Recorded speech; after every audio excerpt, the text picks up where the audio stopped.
On, people are buying groceries on EMIs. And no, this is not some finance trend. Many households are in distress. Inflation is squeezing their monthly budget, so people are buying food by taking out a loan.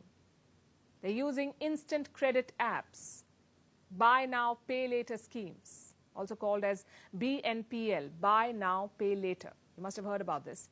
It's the hottest trend in finance. You buy something today on a loan.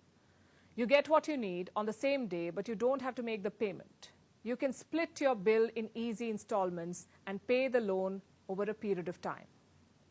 Now, buy now, pay later is not a new idea, really. People use it all the time to get their favorite gadgets, to buy appliances, or for a big-ticket purchase like a car. But buying food on EMI is a sign of financial pain. It usually means you don't have enough money in your pocket today. You're going into debt just to put food on your plate. American households have been going through this pain for some time. Let's look at the numbers. How many Americans use buy now, pay later apps? About 50% according to a survey. Out of these, 1 in 5 use apps to get groceries. 27% Americans use these loans as a bridge just to get through the month before the next paycheck lands in their accounts. They take out a loan. Now let's look at the breakup of these loans to understand how BNPL, buy now, pay later money is spent. In the first 2 months of 2023, 40% of BNPL loans were issued on groceries, 40%, 38% on home furnishings, 8% on apparel. So groceries had the highest share, 40%. And clearly there's a problem here.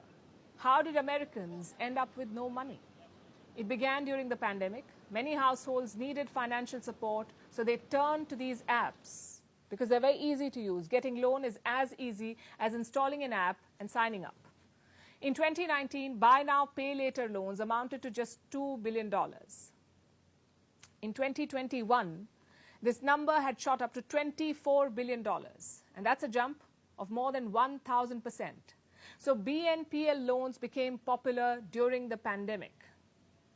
What happened next made them a necessity for American households. Inflation skyrocketed in the US. Last year in July, America reported its highest inflation in 4 decades. And this has a direct impact on prices of household goods. In December, grocery prices were up by almost 12%. Prices of eggs shot up by 138%. Butter sticks, 38.5%. All-purpose flour, 34.5%. Spaghetti and macaroni, 31.3%. That's the kind of price rise Americans had to deal with. Monthly expenses of many families doubled. They simply struggled to make ends meet. So they had to resort to these instant loans, buy now, pay later schemes, and credit cards. Now, inflation has begun to cool, but it's leaving many households in debt, and some are struggling to keep up with their payments.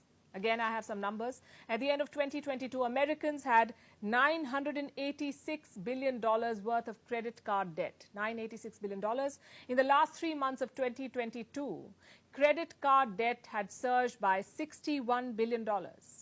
It's the largest quarterly jump in history. So we have loans for basic needs and high levels of debt. And these are classic signs of financial distress. Just ask yourself this question. Would you buy a sandwich on a loan? If you had the money, perhaps you wouldn't. You would avoid falling into debt over a sandwich. But American households seem trapped in a debt cycle. They're taking loans to make ends meet. And this never ends well.